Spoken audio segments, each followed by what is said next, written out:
Hi friends, welcome to Kavyanayana cooking channel. ನಾನು ಸುಷ್ಮಾ. ಬನ್ನಿ, ಇವತ್ತು ದೇವಸ್ಥಾನ ಶೈಲಿಯಲ್ಲಿ ಪಂಚಕಜ್ಜಾಯ ಯಾವ ಥರ ಮಾಡೋದು ಅಂತ ತುಂಬ ಸುಲಭವಾಗಿ ನಾನು ತೋರಿಸ್ಕೊಡ್ತೀನಿ. ಇವತ್ತು ಶ್ರೀಕೃಷ್ಣ ಜನ್ಮಾಷ್ಟಮಿ ಹಬ್ಬ ಇರೋದ್ರಿಂದ ನಾನು ನೈವೇದ್ಯಕ್ಕೋಸ್ಕರ ಪಂಚಕಜ್ಜಾಯ ದೇವಸ್ಥಾನ ಶೈಲಿಯಲ್ಲಿ ಮಾಡಿ ತೋರಿಸ್ತಾ ಇದ್ದೀನಿ.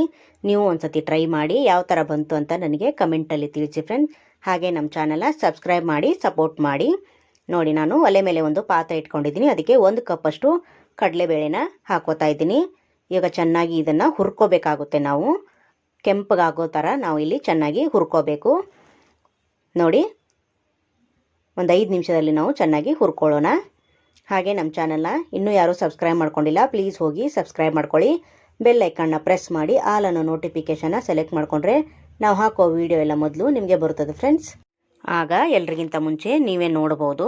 ತುಂಬ ಅಂದರೆ ತುಂಬ ಸುಲಭವಾಗಿ ದೇವಸ್ಥಾನದಲ್ಲಿ ಸಿಗೋ ಥರನೇ ಪಂಚಕಜ್ಜಾಯ ನಾವು ಮನೇಲೇ ಯಾವ ಥರ ಸಿಂಪಲ್ಲಾಗಿ ಮಾಡೋದು ಅಂತ ತೋರಿಸ್ಕೊಡ್ತಾ ಇದ್ದೀನಿ.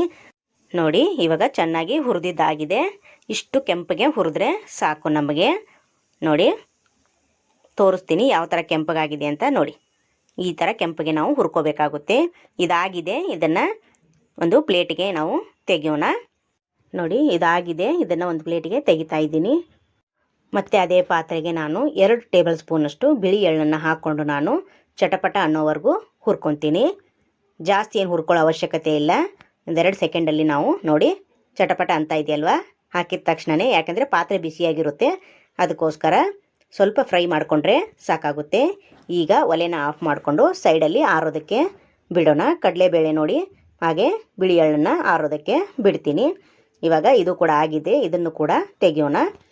ಕಡಲೆಬೇಳೆ ಕೂಡ ತಣ್ಣಗಾಗಿದೆ. ಈಗ ಮಿಕ್ಸಿ ಜಾರಿಗೆ ಹಾಕ್ಕೊಂಡು ನಾವು ನೈಸಾಗಿ ಪುಡಿ ಮಾಡ್ಕೊಂಡು ಬರೋಣ. ನಮ್ಮ ವಿಡಿಯೋಗಳಿಗೆ ತುಂಬ ಒಳ್ಳೊಳ್ಳೆ ಕಮೆಂಟ್ಗಳನ್ನ ಮಾಡ್ತಾ ಇದ್ದೀರಾ ಸ್ನೇಹಿತರೆ. ನಿಮ್ಮೆಲ್ಲರಿಗೂ ಹೃದಯಪೂರ್ವಕ ಅಭಿನಂದನೆಗಳನ್ನು ಸಲ್ಲಿಸ್ತಾ ಇದ್ದೀನಿ ನಾನು. ತುಂಬ ಅಂದರೆ ತುಂಬ ಖುಷಿಯಾಗುತ್ತೆ. ಒಂದೊಂದೇ ಮೆಸೇಜ್ ಓದೋವಾಗಲೂ ಕೂಡ ತುಂಬ ಸಂತೋಷವಾಗುತ್ತೆ ಫ್ರೆಂಡ್ಸ್ ನನಗೆ. ಇದೇ ಥರ ನಿಮ್ಮ ಪ್ರೀತಿ, ನಿಮ್ಮ ಹಾರೈಕೆ ಇದೇ ಥರ ನಮ್ಮ ಚಾನಲ್ ಮೇಲೆ ಇರಲಿ ಅಂತ ಕೇಳ್ಕೊತೀನಿ. ನೋಡಿ, ಇವಾಗ ನೈಸಾಗಿ ಪುಡಿ ಮಾಡ್ಕೊಂಡು ಬಂದಿದ್ದೀನಿ. ಈಗ ಒಂದು ಪರಾತಿಗೆ ನಾನು ಆ ಪುಡಿನ ತೆಗಿತೀನಿ.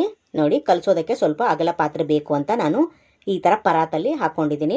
ಇದಕ್ಕೆ ನಾನು ಕಡಲೆಬೇಳೆ ಪುಡಿನ ಹಾಕೋತಾ ಇದ್ದೀನಿ. ಹಾಗೆ ಅರ್ಧ ಕಪ್ಪಷ್ಟು ಬೆಲ್ಲ ಕೂಡ ಸೇರಿಸ್ಕೊತಾ ಇದ್ದೀನಿ.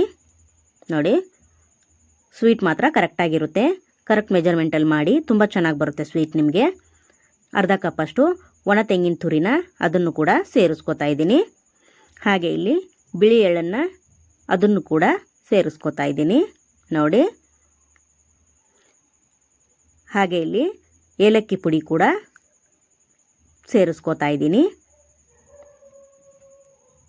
ಹಾಗೆ ಇಲ್ಲಿ ಡ್ರೈ ಫ್ರೂಟ್ಸು, ದ್ರಾಕ್ಷಿ ಹಾಗೆ ಬಾದಾಮಿ ಕೂಡ ಸೇರಿಸ್ತಾ ಇದ್ದೀನಿ. ನಿಮ್ಮ ಹತ್ರ ಯಾವುದಿದೆಯೋ ಡ್ರೈ ಫ್ರೂಟ್ಸು ಅದನ್ನೇ ಹಾಕ್ಕೊಳ್ಳಿ. ಹಾಗೆ ಇಲ್ಲಿ ಕಲ್ಸಕ್ರೆನ ಹಾಕೋತಾ ಇದ್ದೀನಿ. ಅಂಗಡಿಯಲ್ಲಿ ಕೇಳಿ ಸಿಗುತ್ತೆ, ಗದಿಗೆ ಅಂಗಡಿಯಲ್ಲಿ ಕೇಳಿದ್ರೆ ಕೊಡ್ತಾರೆ. ನೋಡಿ, ಕಲ್ಸಕ್ರೆನ 1 ಪ್ಯಾಕೆಟು ಹಾಕೋತಾ ಇದ್ದೀನಿ. ನೋಡಿ, ಇವಾಗ 1 ಟೇಬಲ್ ಸ್ಪೂನಷ್ಟು ತುಪ್ಪ ಕೂಡ ಸೇರಿಸ್ಕೊತಾ ಇದ್ದೀನಿ. ಈಗ ಎಲ್ಲವನ್ನು ಚೆನ್ನಾಗಿ ಸ್ಪೂನಿನ ಸಹಾಯದಿಂದ ಮಿಕ್ಸ್ ಮಾಡ್ಕೊಳ್ಳೋಣ. ನೋಡಿ, ಜಾಸ್ತಿ ತುಪ್ಪ ಕೂಡ ಬೇಕಾಗಲ್ಲ, 1 ಟೇಬಲ್ ಸ್ಪೂನ್ ತುಪ್ಪ ಹಾಕ್ಕೊಂಡ್ರೆ ಸಾಕು. ನೋಡಿ, ಈಗ ನಾವು ಚೆನ್ನಾಗಿ ಕೈಯಿಂದನೇ ಮಿಶ್ರ ಮಾಡ್ಕೊಳ್ಳೋಣ. ನೋಡಿ, ತುಂಬ ಅಂದರೆ ತುಂಬ ಚೆನ್ನಾಗಿರುತ್ತೆ ಫ್ರೆಂಡ್ಸ್. ನೀವು ಒಂದ್ಸತಿ ಟ್ರೈ ಮಾಡಿ. ಹಾಗೆ ನಿಮ್ಮ ಫ್ರೆಂಡ್ಸ್ ಫ್ಯಾಮಿಲಿಗೂ ಕೂಡ ಶೇರ್ ಮಾಡಿ. ಆದಷ್ಟು ನಾವು ಕಡಿಮೆ ಸಾಮಗ್ರಿಗಳನ್ನು ಬಳಸಿ ಯಾವ ಥರ ಮನೆಯಲ್ಲೇ ಇರೋ ಸಾಮಗ್ರಿಗಳಲ್ಲಿ ಸಿಂಪಲ್ಲಾಗಿ ಅಡುಗೆ ಮಾಡೋದು ಅಂತ ತೋರಿಸ್ಕೊಡ್ತಾ ಇರ್ತೀವಿ. ಹಾಗಾಗಿ ನಮ್ಮ ಚಾನಲ್ನ ಸಪೋರ್ಟ್ ಮಾಡಿ, ಸಬ್ಸ್ಕ್ರೈಬ್ ಮಾಡ್ಕೊಂಡು ನೋಡಿ. ನೋಡಿ, ಎಲ್ಲ ಮಿಶ್ರಣ ಮಾಡಿದ್ರಿಂದ ಕಲರ್ ನೋಡಿ ಎಷ್ಟು ಚೆನ್ನಾಗಿ ಕಾಣಿಸ್ತಾ ಇದೆ. ಪ್ಲೇಟ್ಗೆ ಸರ್ವ್ ಮಾಡ್ಕೊಳ್ಳೋಣ ಬನ್ನಿ ಫ್ರೆಂಡ್ಸ್.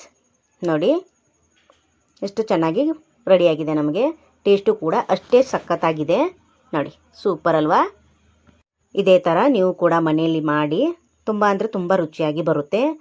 ಶ್ರೀಕೃಷ್ಣ ಜನ್ಮಾಷ್ಟಮಿ ಹಬ್ಬದ ವಿಶೇಷವಾಗಿ ದೇವಸ್ಥಾನ ಶೈಲಿಯಲ್ಲಿ ಪಂಚಕಜ್ಜಾಯ ಮಾಡಿ ತೋರಿಸಿದ್ದೀನಿ. Thank you for watching. ನಮಸ್ಕಾರ.